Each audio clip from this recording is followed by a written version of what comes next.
నేను ఎవరి మీద కంప్లైంట్ చేయడం లేదు. అప్పట్లో నేను తమిళ్లో మ్యాక్సిమం తీసుకునేది 5 lakhs అండి. ఆ తర్వాత నాయుడు గారి సినిమా ఒక 3 నెలలు దాటి షూటింగ్ ఉంటుందని చెప్పినప్పుడు నేను ఇంకో సినిమా ఒప్పుకున్నాను. పేర్లు వద్దు, మనుషులు వద్దు. బట్ ఆ సినిమా ఆయన నువ్వు హీరో అని అన్న తర్వాత నేను ఏదో న్యాయంగా ఏదో ఇస్తారనుకుంటే నాకు 5,000 ఆఫర్ ఇచ్చాడండి. 5,000 ఫస్ట్ డే షూటింగ్ అప్పుడు చెప్పిన విషయం అది.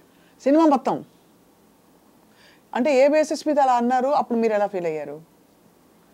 అంటే they based it on what? 5,000 అనే రెమ్యూనరేషన్ అంటే నాకు ఒక అస్ట్రాలజర్ అప్పుడు అంతకుముందు పరిచయం అస్ట్రాలజర్, ఈ believed more in karma than astrology.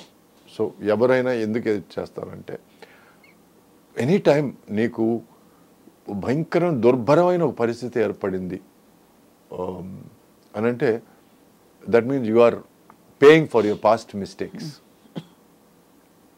అని ఏదో మైండ్లో గట్టిగా పడిపోయింది. ఫస్ట్ డే షూటింగ్ తెలుగులో కాల్ పెడుతున్నాను నేను. ఆ టైంలో వచ్చి నేను I can't walk out of the film.